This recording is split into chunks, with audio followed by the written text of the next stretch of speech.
Good afternoon, everyone, and welcome to Seahawk Talk here on the Salve Athletics Network. I am your host, Andrew Pizzelli.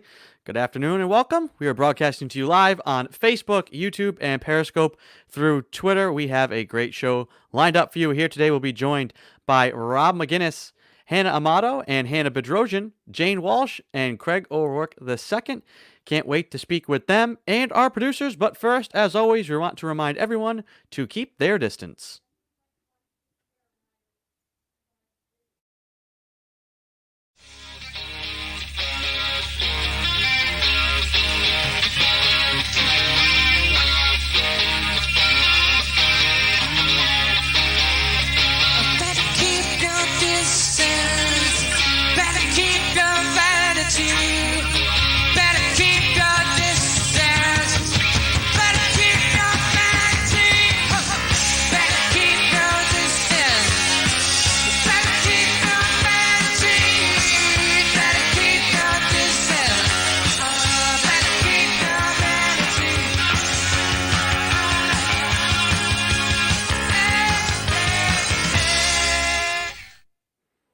That is Ed Habershaw with his rendition of Keep Your Distance by The Shake, Rhode Island-based band.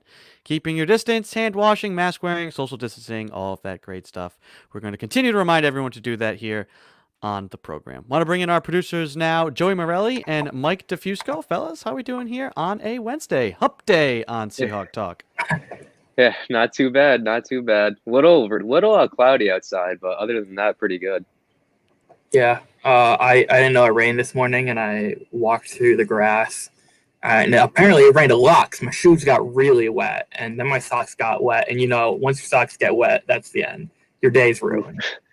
But maybe I can bounce back with Seahawk Talk today. Yeah, you know how sometimes when you're dreaming and you wake up from something and you fall right back to sleep, you have very strange dreams. Well, I woke up when it was pouring early this morning and just kind of deliriously was like, oh, it's raining. Fell back asleep and had this bizarre dream where it was raining potatoes. That's how heavy the rain sounded on my roof. But I'm guessing since you were outside, Joey, it did not, in fact, rain potatoes, right? I missed the rain. I can't say for certainty that it didn't. I have no proof that it didn't. You can't say it didn't. Yeah. Anyways, what else do you fellas have here to lead off today's program?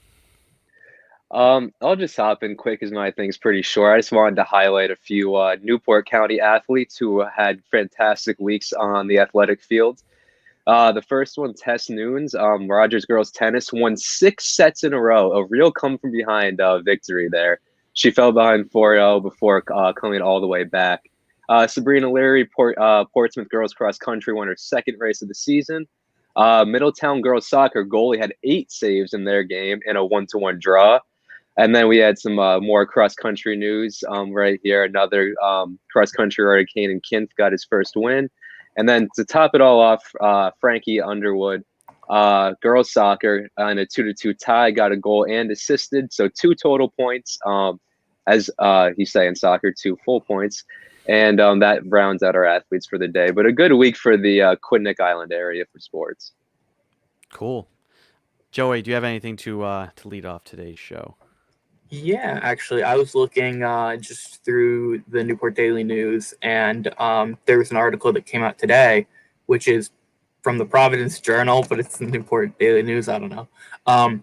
Just about Governor Raimondo talking about Thanksgiving and what we should be doing, and it kind of boils down to a lot of pretty please don't gather in large groups and stuff.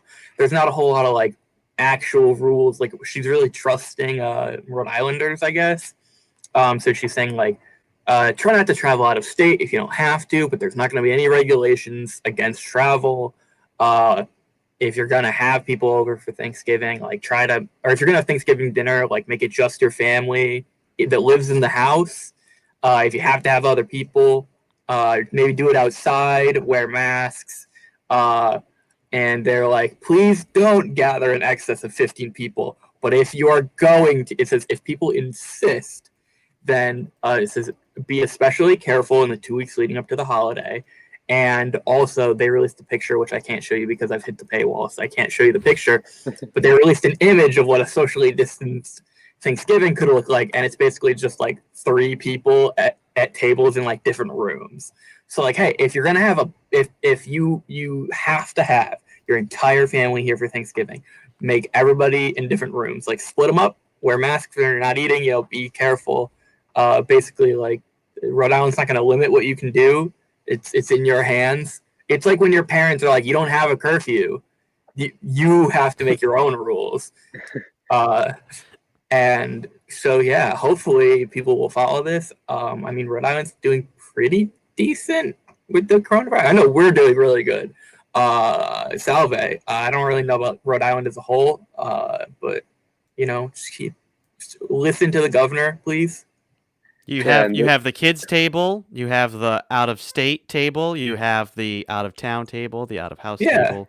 Exactly. Yeah. My family's so loud you can hear them from three rooms down anyway, so it's not really big of the Italian families. Yeah, you don't Absolutely. need. Yeah, Yep. You can make it 5, or you can make. Let's just everyone just separate. Let's everyone get 30. Everyone in a different room. Because I can hardly take you talking in my ear already. We were talking about this with some of my family about how we would potentially be doing Thanksgiving, and we were reflecting back on Easter, and how we had the group video chat for Easter, because everybody was at their own house. Nobody was doing anything for Easter. And how it basically turned into what it always turns into, which is everybody just yelling at each other, and nothing coherent was we were able to hear anything. And my sister brought up this time, we were talking about home movies and things, and how we had recorded an Easter dinner around a table at my aunt's house. There was like 16 of us around a table, and no one was having the conversation with the person next to them. They were having a conversation with the person who was like diagonally across the table. So it was just this like 8-minute clip of just complete anechoic nonsense, which was just wonderful. And I think we all want that again. But as you said, Joey, we got through Easter. I think we can get through Thanksgiving, hopefully Christmas, and then by then. Doesn't feel like it, but pretty soon we're going to be coming up on that 1-year mark. We all thought 2 weeks, 3 weeks, a month was going to be forever. A year is going to go by in no time, and by that point, we're hopefully going to be having the vaccinations coming out. So yeah, we'll have to see how this affects Salve's decision, because I know they were going to post an update about Thanksgiving. I think they're tomorrow. Actually, I think it's tomorrow. Yeah. Yeah, so we'll have Hopefully to see. it'll come out How they're going to handle. Yeah, how they're going to handle us going back and everything. So we'll have that answer for you tomorrow. Yeah. Well, what I wanted to share, we're going to take a bit of a step back, a big step back, and we're going to look at this video from space of Hurricane Epsilon, which is incredible on 2 levels. One, we're into the Greek names for storms. That's how many storms there have been this year that we're not naming them. We're just going through the Greek alphabet at this point. But just the fact that we can capture images like this. So this is a time lapse, and all that little flash, that's all lightning. So just an unbelievable footage and picture here. Again, this is just, there's a time lapse. Again, this is from a satellite or from the space station. And it makes you think, most things in nature, like something like this, when you're this far away from it, you can look at it and say, wow, that's beautiful. But if you were right here where all that lightning's happening, not too pretty. Most of like a lot of the beautiful things in nature is like, wow, that's gorgeous, but you don't want to be too close to it. But just a really, really cool picture. Yeah. Keep your distance. Yes. Yeah. From hurricanes, from supernovas, all these big, beautiful things. Yes. Keep your distance from hurricanes. That's 600 million feet apart. Yes. Yes. All right, fellas, we're going to get moving along. I'll let you guys get behind the scenes, diligently at work producing the show, and we will talk to you guys again at the close. All right. All right, we're going to get to our first guest today, head coach of our men's and women's cross-country teams, Rob McGinnis. Rob, welcome to the show. How are you? I'm all right, Andrew. How are you? Good. What is your thoughts of the hurricane footage there? I mean, you're a photographer, but I'm sure you probably agree. There's some things that it's really pretty. You need that nice long lens to get pictures of some things rather than others. Right. Let's definitely keep a safe distance there. What was that? A satellite image? It was a pretty neat shot. Yeah. I don't think that was a very highly sophisticated drone, operated by a government. Right. Definitely. Yeah. It's impressive to see how the technology has evolved. There were points in time where just a still photograph of a storm from above was top of the line, and to see time lapse like that capturing the lightning is pretty impressive. Yeah. Wanted to lead off to, give us kind of the update where you are with your team. I know you guys had the time trials this weekend, and you sent us some great photos. I'm actually going to share those to the screen as well while you tell us how that all went. All right. Well, yeah, we'll talk about the time trial first. So as we start to see some of the images that Jen McGinnis took for us. So my wife, Jen, was there on hand, as she typically is during race weekends, and she was out at Brenton Point with us on Saturday to take some pictures of the team. Well, we did our first time trial of the fall semester. It went pretty well. It was our first really long, sustained, hard effort while wearing face masks. And it certainly told us a little bit about what the lineup would have looked like had we been racing this fall. And also, this is the fun part, the Coaches Association is aggregating results from these things throughout the fall. So, Andrew, I'm pleased to report that the Salve Regina Seahawks are the 2020 Virtual Commonwealth Coast Conference champions. However, yeah, congratulations to us. I fully expect a banner to be raised in the gym in celebration of this accomplishment. Of course, we were also the only CCC school to participate in the time trial this weekend. So, that's fine print, Rob. We don't need to read the fine print. Let's not let the facts get in the way of a good story. We are the virtual CCC champions, so a good effort there. You're seeing as we go through the lineup, the top 7 as it stands right now is on the women's side. It's Kate Norton, Chrissy Moran, Olivia Forbes, Maddie Miltram, Kaylin Pedracki, Kat Bruce, and Fran Moore. And then right outside the top 7, we've got Nicole Nenninger, Emma Cody, and Paige McDade. So this is an interesting group. Kate and Chrissy, we know they're juniors. They're established all-conference runners. They've had good careers so far, and I'm sure they'll be continuing to race well into the future. No surprise to see them at 1 and 2. But I'm very pleased to see freshmen at 3, 4, and 5. Olivia, Maddie, and Kaylin are all freshmen. They've been doing some great workouts so far. I've seen a lot of Olivia and Maddie in the group that I've trained with on the roads and in the parks. And Kaylin was in the second group for most of the first couple of weeks, but clearly in a position to make a contribution to the team. Kat and Fran are seniors and captains. And then that group right outside the top 7 was freshmen and sophomores. So this looks like a pretty strong team, and we'll return virtually all of those contributors next year. So I'm encouraged that that's how things look so far. So now, go ahead. Oh, no, go ahead, Rod. Keep going. I was going to say that's the time trial in a nutshell. I will say this: a few weeks ago, we talked about the impact of weather on races and how that can really change things. You can't tell from the photos, but it rained all day Friday, and it rained all the way up until about 8 o'clock on Saturday morning here in Newport. So as we were driving in, the weather was clearing up, but that had the effect of softening up the course a little bit, making things kind of wet out there at Brenton Point. There were puddles in the middle of the field. But what was left over from that rainstorm was the wind. So we had 18-mile-an-hour headwinds along 200 meters of that course. And Brenton Point isn't large enough that we can do a single loop or anything. We had to run laps. So we had 6 1/4 laps around 800 meters there. And we had that 200 meters of headwind every single time. It definitely slowed things down.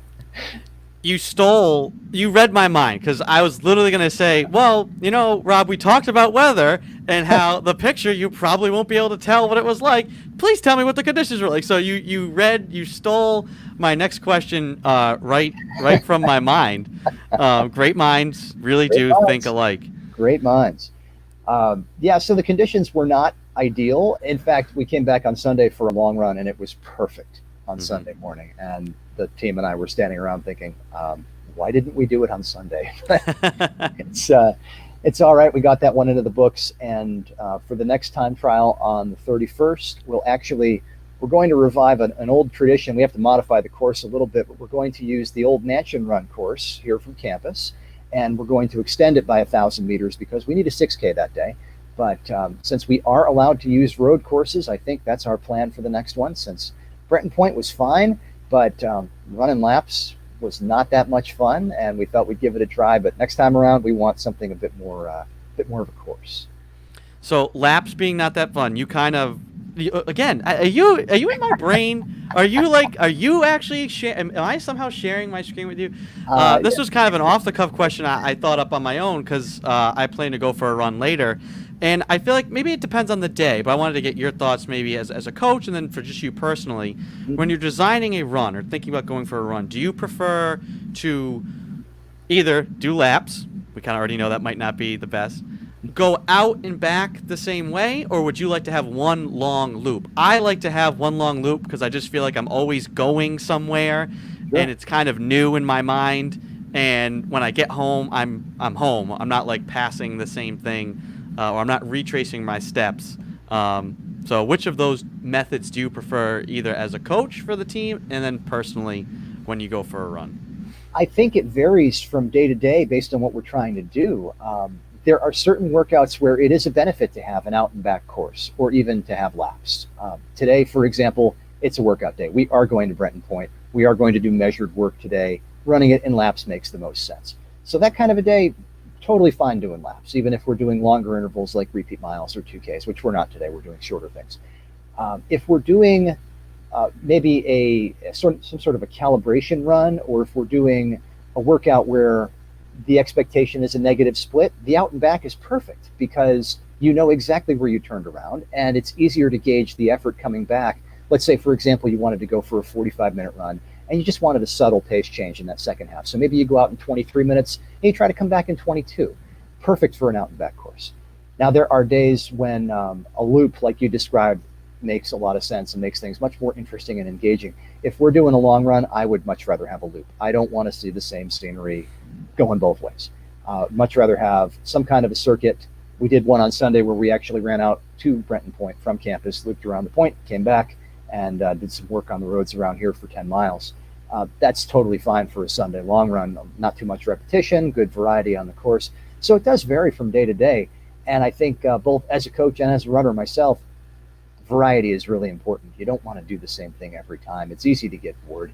And especially if you're training by yourself, it's easy to get disengaged. But all three of those things, whether it's laps, an out and back course, or a loop, they have value on different days. Now, you already kind of touched very briefly on, what's coming up in the short term for your team. What's coming up in the long term? Any further events you're going to do, or whether it be team building type stuff or competitive type stuff within the team? What's the future here for the team? We are trying to do some team building, and I had a meeting with the captains over the weekend because we were having a discussion about it was hard this year without preseason. That's usually the time when we get a chance to get to know each other and to spend time as a group and really help the team gel before we get into competition. And with the way things are in the pandemic, we didn't have that opportunity.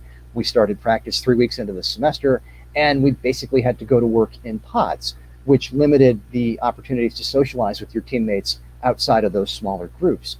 And we're finding that maybe some of the teammates don't know each other as well or haven't had an opportunity to really chat with some of the people that were outside of their training groups. So we're working on some things to do to get the group talking and to make sure that we have that team feel about it, because it has been different this year. So team building stuff is on the horizon. We're working with the leadership team to figure out what makes sense with the weekends that we have left this fall. And we will do some activities to get the group interacting away from running. In terms of what's on the calendar left this season, we have 2 more time trials. One is on Halloween, so that will be not this Saturday, but next.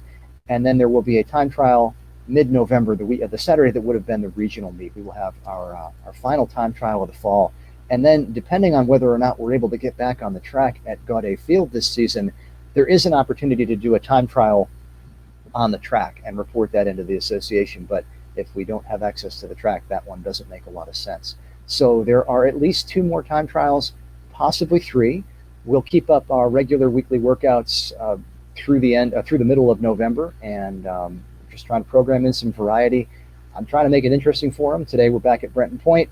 This Saturday we'll head out to the Equipment Greenway, and we'll just find things to keep it interesting. A trick-or-treat time trial? Yes, there is talk of costumes. The direction was, I was going to say, if it's a costume, it's got to be something you can run in. Otherwise, you've got to change before we head off on the roads. But Jen will be up for that one too. So if there are costumes, we'll have to make sure those are documented. The Halloween absolutely, 100%. Yeah, so there will be photos to come, I'm sure. But Halloween practice is always a treat with this team. All right. Well, Rob, this has been a sweet segment. I'm going to let you get going. Thank you so much for coming on, and look forward to talking to you again next week. All right, Andrew. See you next week. Have a good show. All right. That's Rob McGinnis, the head coach of our men's and we're going to take a short break and be right back with the Hannahs of our field Don't go anywhere. So you want to be a Seahawk? Let's make sure you wash your hands, keep your distance, wear your mask, and love your Seahawks.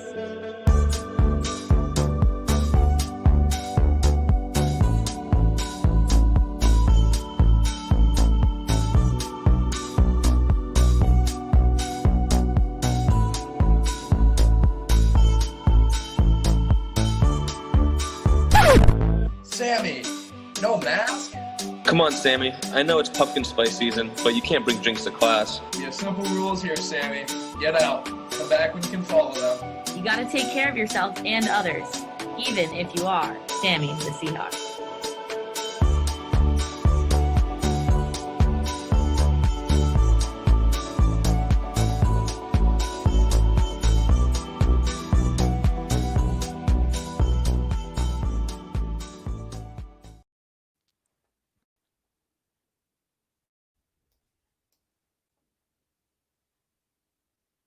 Welcome back to Seahawk Talk. I am your host, Andrew Pizzelli. I want to go now to two members of our field hockey team, Hannah Amato and Hannah Bedrosian.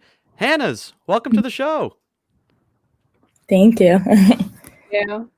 I wanted to start first with just kind of the update. We everybody about the restrictions and practice, and everybody kind of has a different take from both of your perspectives. How has practice been with the restrictions and the phasing and all of that? It's definitely been different. We're not with the full team all the time, which is really different. But I think we've adjusted really well. The team's been doing so good, staying positive and supporting each other, even though we're in such small groups. And there are still some people that you haven't seen or played with the entire time. But it's really nice to be together and just have some sort of season, even though we're not competing. It's really nice to be back on the field with one another. Yeah, I totally agree with that. It's definitely different because we don't have games to be preparing for, but at the same time, we still have practice a few times a week. So that structure is really great, and just like being with everybody, because I know we all miss each other a lot. So. Mm-hmm. For each of you, what are your majors, and then how has it been adjusting to the hybrid learning? Okay. I'm a biology major. It's been very different adjusting to hybrid because a lot of my classes I'll meet one day online and then one day in class, and then labs sometimes are online and sometimes in person. So it's really difficult balancing everything. But I think all the professors are trying their hardest to make this such a good experience and be as available to you as they can be, even though it's not the easiest thing to do. Yeah, I'm an elementary and special ed major, and I'm also doing some hybrid learning, and I only have 2 classes that are fully in person. So that's definitely been like a huge adjustment, but my teachers have done like a really good job of making sure we're still engaged in everything. And I'm taking a lot of classes in my major this semester, so that's been really good to get some experience with that. Hannah Amato, do you think being in education that down the line, maybe still in your time at Salve, you might take a class which is about trying to teach during a pandemic? Like, isn't it kind of crazy to think about you're in an area which is going to probably have changed or adjusted, and there might be new things you have to learn about teaching? Yeah, no, definitely. In my special ed class right now, we're actually learning like all about technology and how to like implement that into the classroom. So it's definitely really interesting. And I have a tutor and mentor class where we were supposed to go in person, but now it's on Zoom. So I'm with a kindergarten student on Zoom once a week named Sawyer. And like I have to come up with a little like lesson plan to do every week with that. So that's definitely going to be interesting. It's our first one actually today. So that'll be cool to see. Your team is participating in the Lex Strong campaign with the CCC. Tell us what that has meant to you and how that's going. Okay. So the Lex Strong campaign, I think it's amazing. There was a field hockey player who was diagnosed with breast cancer in her senior year. And so the entire CCC conference for field hockey committed to doing the 100-mile challenge. So throughout the month of October, each player individually is trying to do 100 miles of exercise. It can be from walking, running, biking, practicing. And the big thing is raising awareness to how important it is and how it doesn't matter how old you are. At any time, cancer can affect you. And I think that the way the conference has responded in such a positive way, and it's really brought, even during the pandemic, I think the conference together to bring awareness to such an amazing cause. Yeah, I definitely agree with that. And I feel like it's kind of bringing our team together too, because we all are realizing how lucky we are and never to really take anything for granted, especially our health. And the 100-mile challenge is really cool too, because it's definitely like motivation to get those steps in. And yeah, I think it's really nice that everyone's coming together and doing that. Now your fall practice season is winding down, and the focus will be more about just life at Salve. How has that been, the adjustment to being on campus and the restrictions, all that sort of stuff? But there are still things happening on campus and things you guys can get to do, and just being around each other in whatever capacity is always great. How has that adjustment been, and what has life on campus been like? Life on campus has been a little bit different, I would say, but like the dining hall is still open, which I think is really nice because that's been like really a great chance to bond, like especially with the freshmen, because I do really feel for them because this is a crucial time to kind of be meeting people, and I definitely think it's much harder for them this year. So I think like also they're holding like a ton of events on campus, which I think is great to meet people and all that stuff. And I think Salve is doing a really great job at trying to keep everything as normal as possible, and if not, just like adjusting accordingly to everything. So that's been good.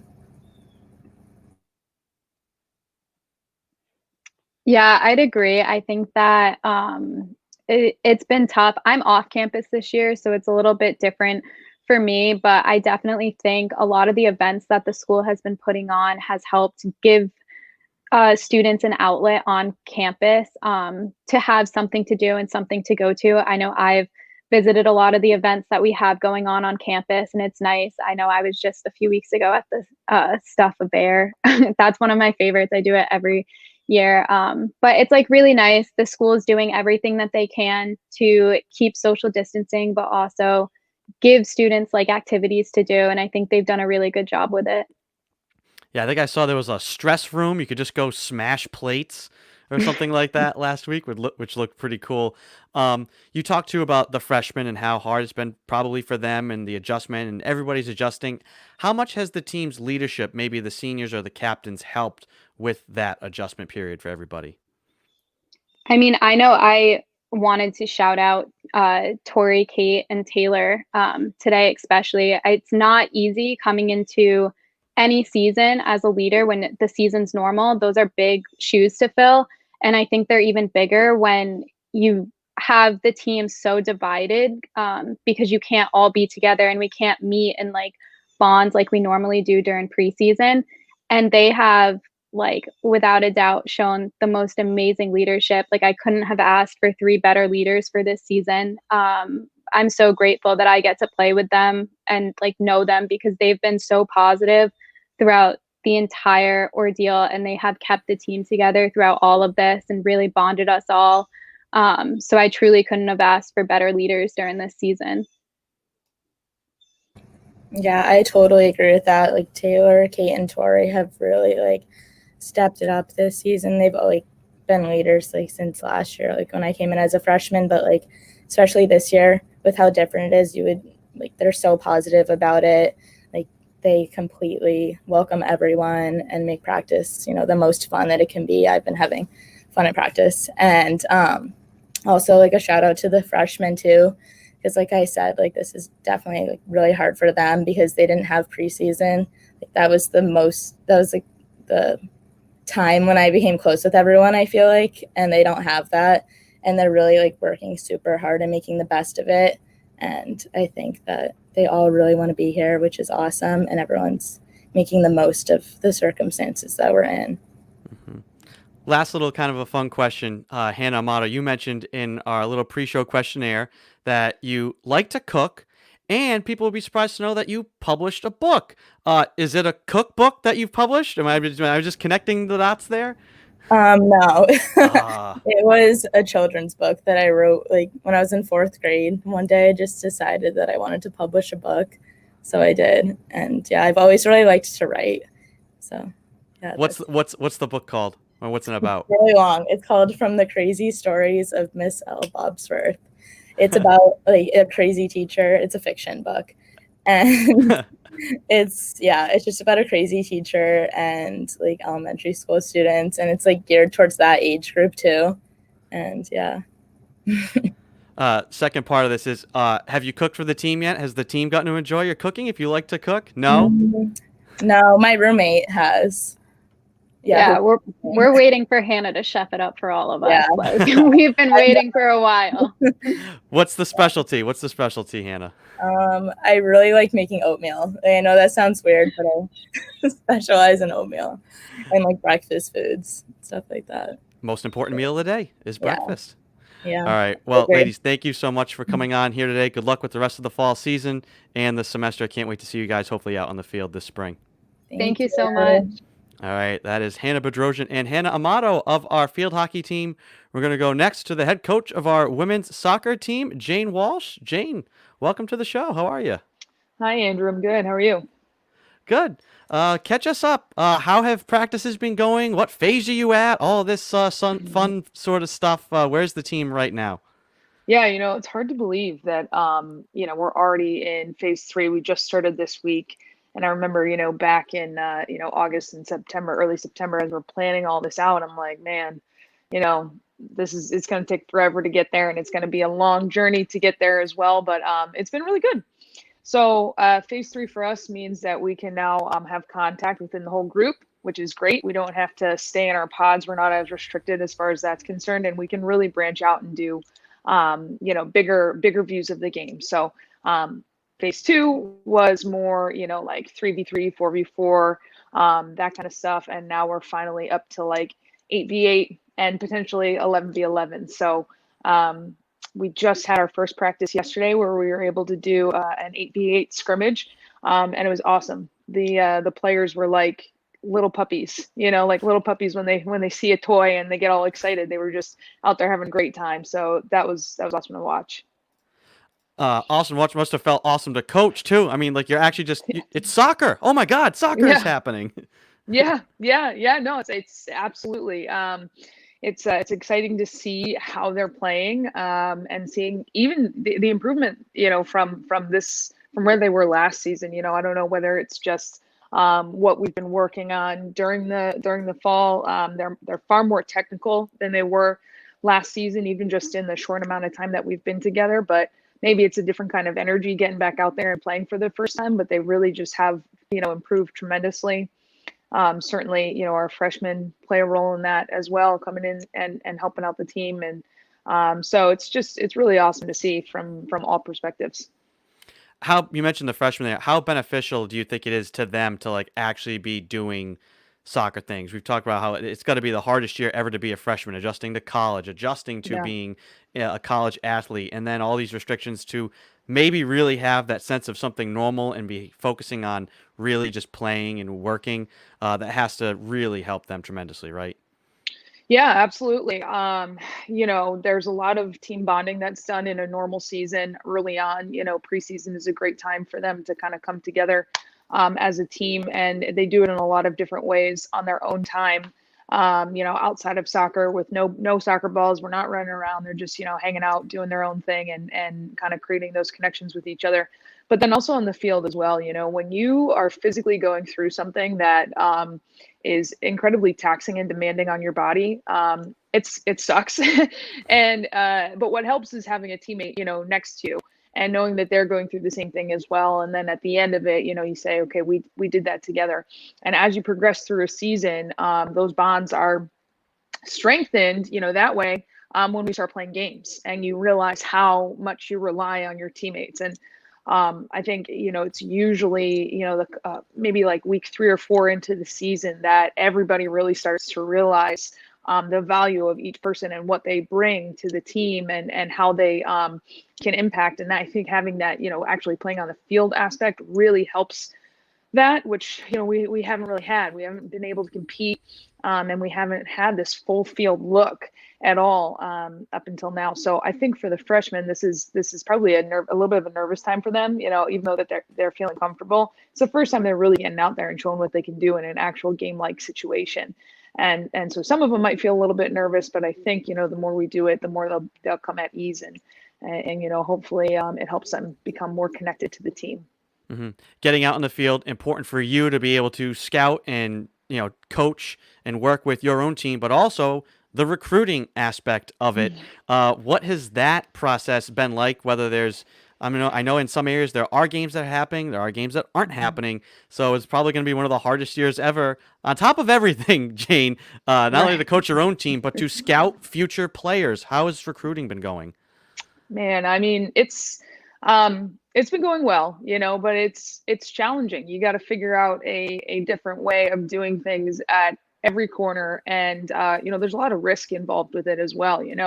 There really hasn't been a great opportunity in 2020 for me to get out there and watch somebody play and evaluate them in person and know for sure, like, this is 100% a player that I want from top to bottom. This is going to be a program changer for us, or, potentially this is a player that might come in and help the program develop. And that's just what I'm used to. So I've had to learn to kind of adapt and take what I do have and evaluate based on that. So we do have 3 commits at this point, 3 verbal commitments at this point.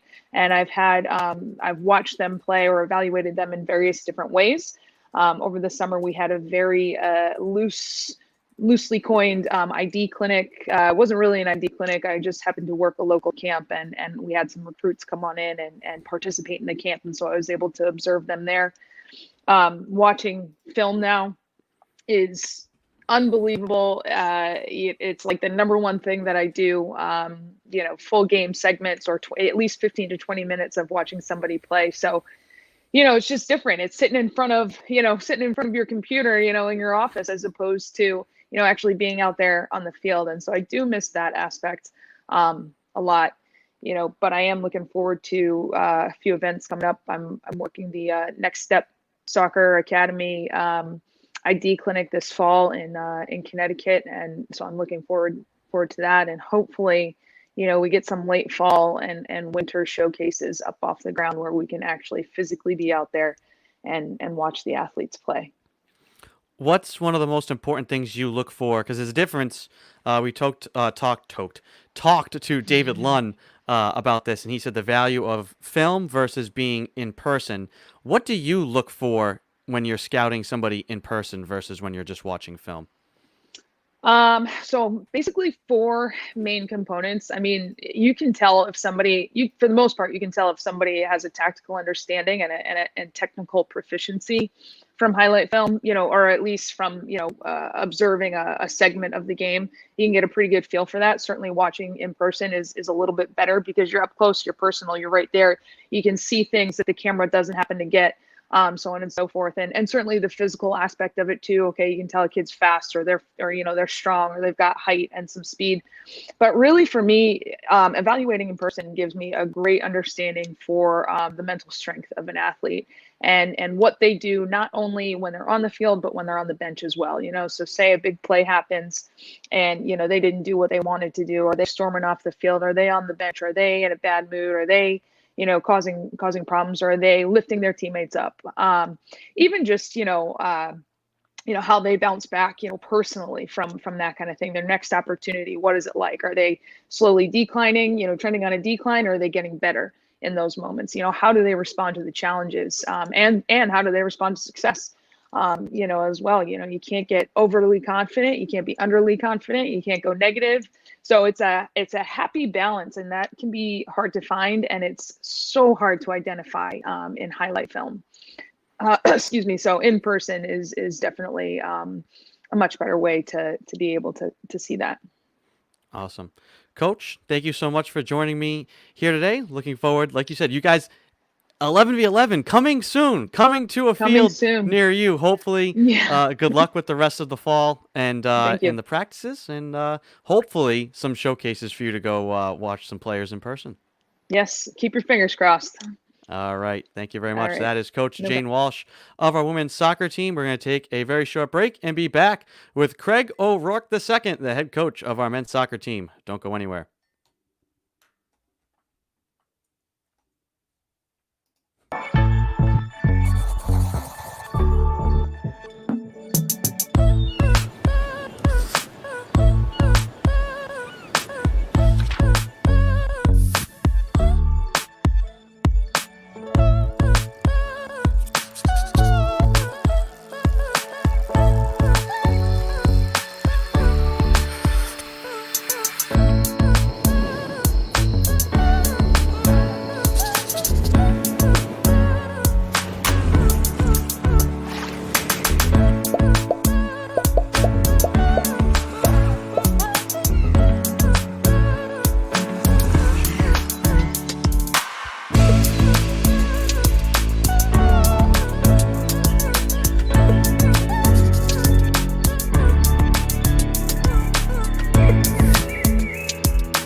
Welcome back to Seahawk Talk. I am your host, Andrew Zelli. Going to go now to the head coach of our men's soccer team, Craig O'Rourke II. Craig, welcome to the show. How are you doing? Andrew.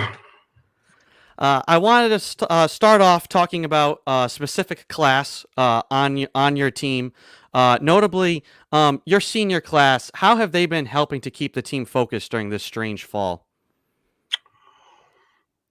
That's a great question. I don't know that they have, to be frank and honest. The seniors, all 7 of them. Obviously, the senior class starts with the 2 senior captains, our returning scholar All-American, first team All-New England, first team All-CCC, CCC Defensive Player of the Year, academic All-Conference, Mr. Universe himself, Casey Kelly, and his co-captain, Jacob Guerre. I wish Guerre's list of accolades was as long as Kelly. To be fair, Jacob was second team All-Conference last year. The 2 of them have done their due diligence. Like most captains, there's a great deal of work in the off season leading up to a traditional fall season, let alone a most non-traditional season like what we're experiencing currently in the fall of 2020.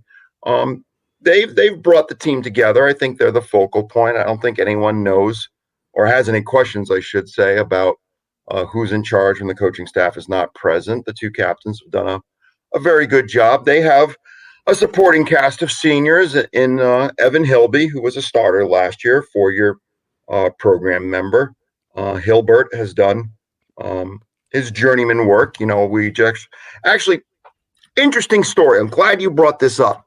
So yesterday, for the first time, we were allowed to progress to 11v11, and we chose a training model that we do enjoy and like a lot, and that was 4-goal. And we did it on a full width, which is roughly about 66, 67 yards in width. And we did it over a cross of probably about a 60-yard length. And 4-goal puts 2 small blue counter goals, a 2-yard by 3-yard target, on each goal line and allows teams to have 2 targets, not 1, 2 targets to play to. And during this, we eventually progressed to it being the starting 11, what would be, gun to my head, my best 11 right now that I would choose, against the proverbial B side. And throughout the course of human history and the development of college soccer, there have been many, many, many incarnations of a B side. And what a B side is, it's pretty much anybody on the roster who is not on the A side.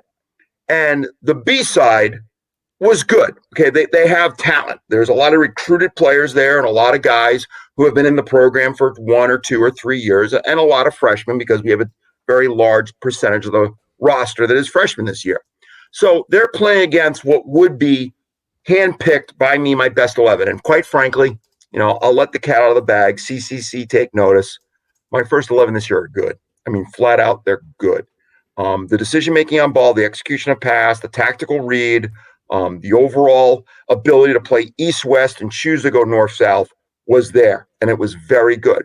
But in it being very good and in the scoring chances they created and the goals that they produced, the the B side got a little downtrodden. There was a little disappointment. The body language definitely told me that the B side was not enjoying the training session over the last 15 minutes when we went with a true starting 11, A versus B.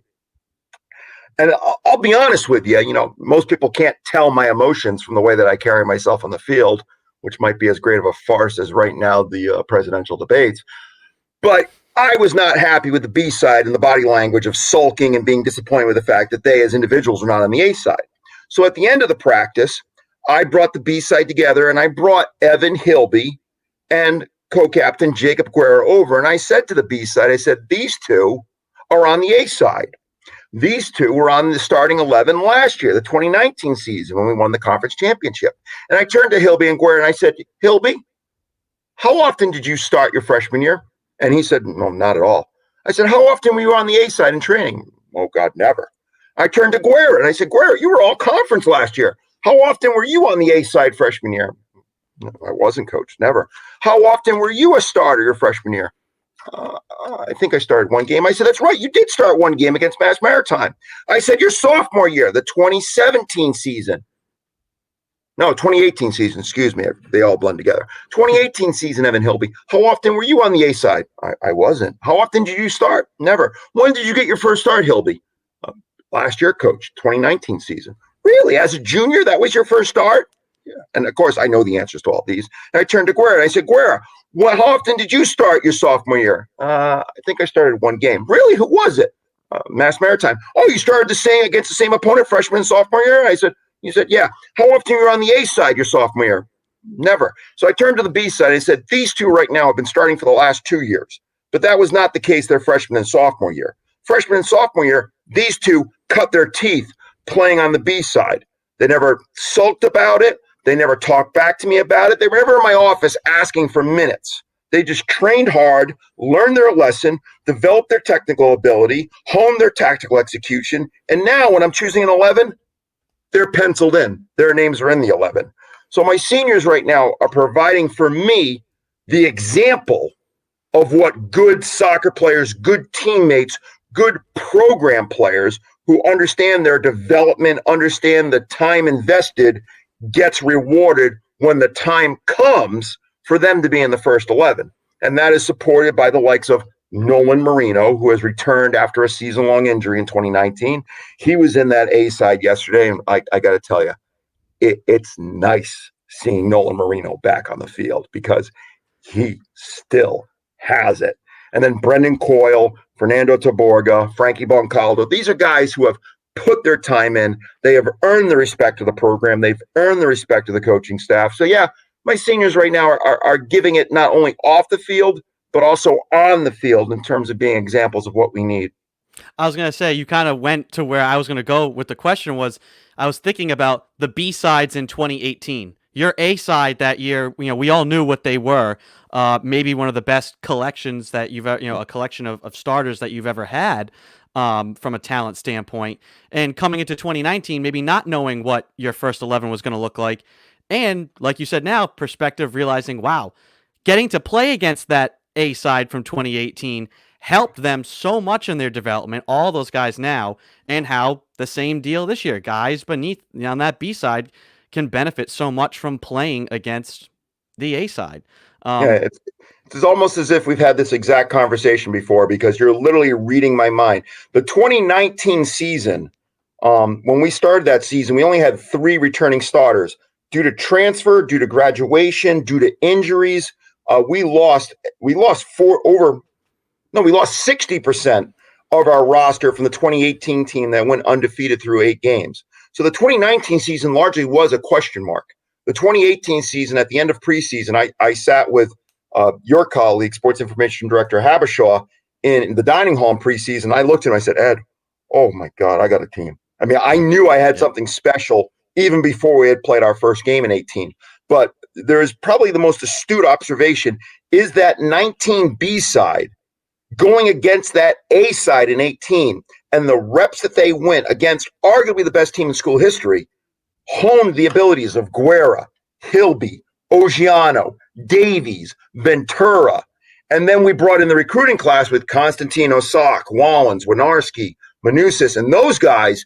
And that all mixed into the 19 team with the collective talent we had, plus the 3 returning starters from 18. You can never underestimate the value they had: Casey Kelly, Noah Medeiros, and Evan McDonald. And that all meshed together, and it took time to mesh. 19 didn't bust out of the gates and go, hey, we're the best team you're going to see.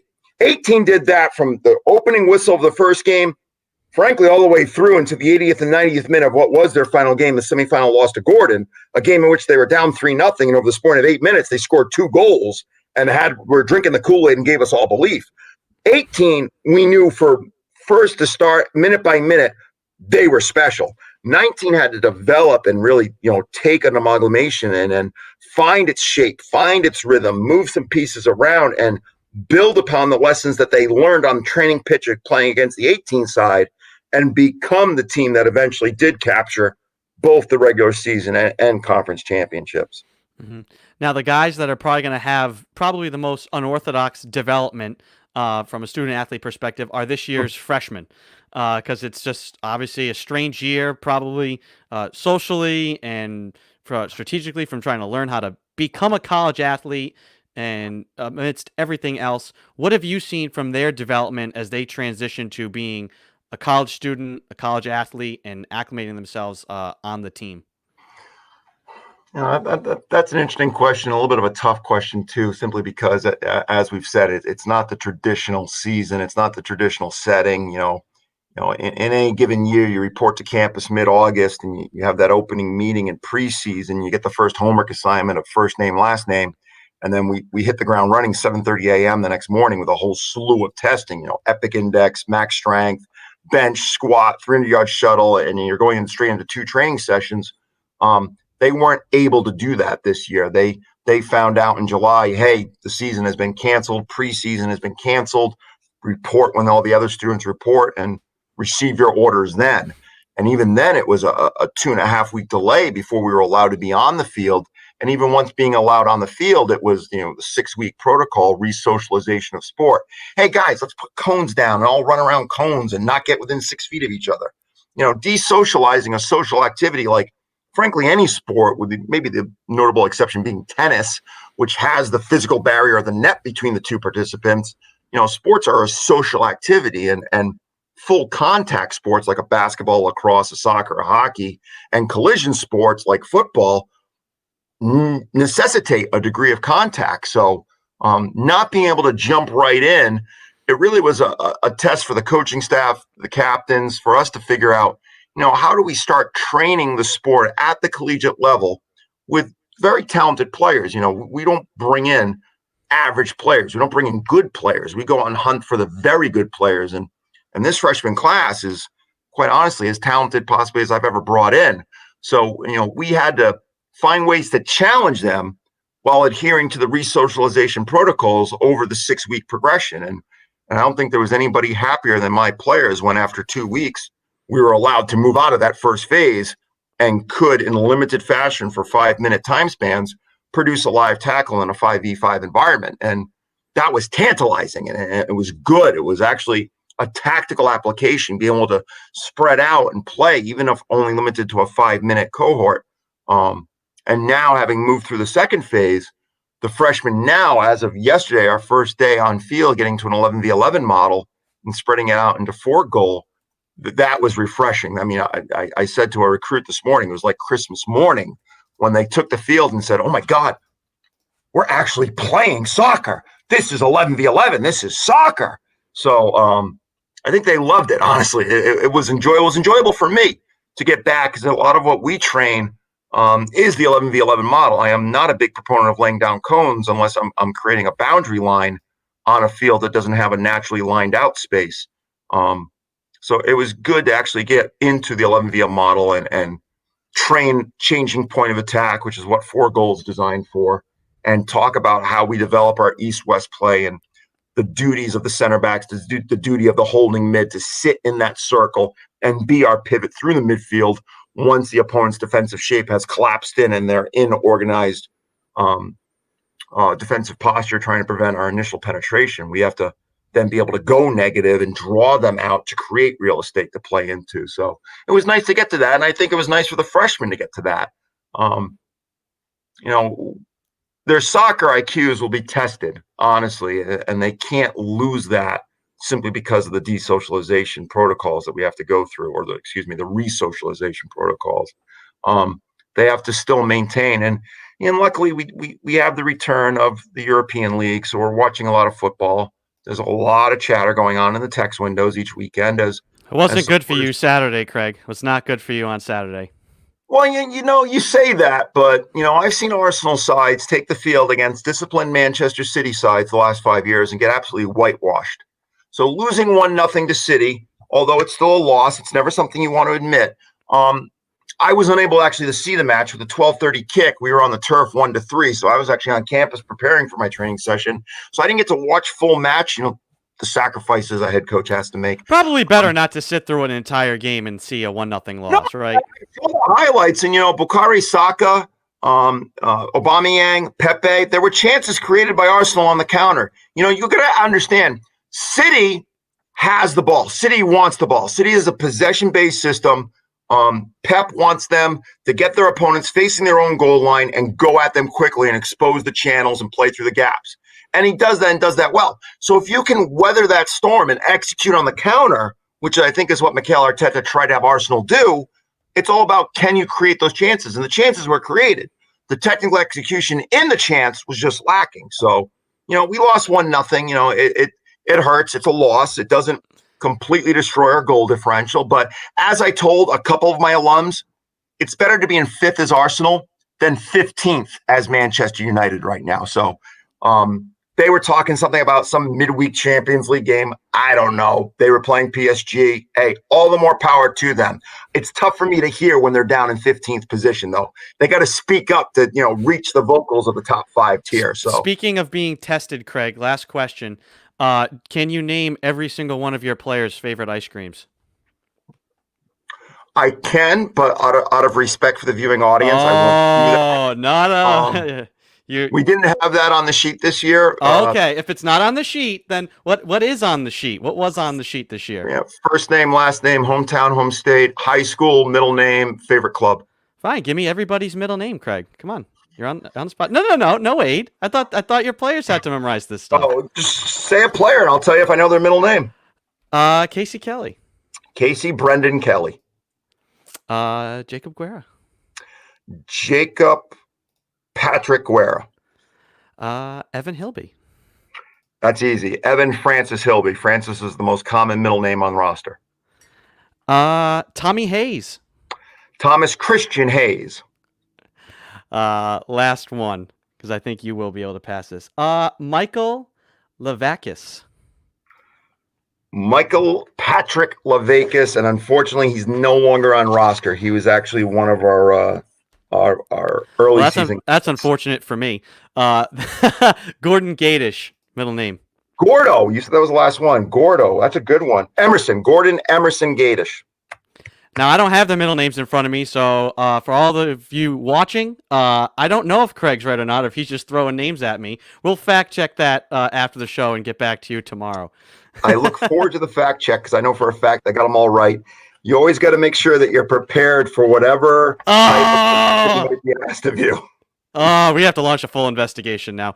Craig, I'm sure nothing was deflated. The sheet just happened to be on my desk, and always be prepared. Always be prepared. Speaking of which, 4:00, I have training. Hey, this is Coach O'Rourke signing off from the men's soccer office to all of you out there in Seahawk land. Stay safe, wear your masks, and remain socially distant. Bye-bye. CO2 storm leaving the building. All right. Thank you, Craig. We'll talk to you later. That is head coach Craig O'Rourke II of our men's soccer team. We're going to go ahead now, and instead of taking a break, just bring in our producers real quick to wrap up today's show. Joey Morelli and Mike DeFusco. I'll just get your thoughts right away on today's guests. I'm sure Craig probably has stolen the show again, as always. Yeah, I was going to bring up Craig. Like, oh, my God. I was like, well, I was glad we allowed him that time. It seemed like he really had to get the AB roster off his chest. He had to get into that. But yeah. To be fair, his pre-show questionnaire was all about freshmen, and he added at the bottom, "Can you tell I want to talk about my freshmen?" So I knew instantly I was going to lead with a question about his seniors, and he ended up getting to talk about everything he wanted to talk about, anyways. But bit of fun with Craig. And I'm fact checking him right now, so we will find out. Joey, any other thoughts from today's program? Nothing in particular. I just hearing about I guess is it phase 2 for most people, but like being allowed to scrim with teams of 8 or 11 or however many for each team. It's cool seeing the progress, step by step. Like we've been following along since they were in groups of what, three to five, I think, were the initial pods. So it's like cool to get that progression. Yeah. All right. Well, fellas, we're about out of time. So we're going to go ahead and sign off. Thank you for your hard, diligent work behind the scenes. And we'll talk to you tomorrow on Thursday. All right. See you all tomorrow. All right, that's Joey Morelli and Mike DeFusco, the producers here on Seahawk Talk.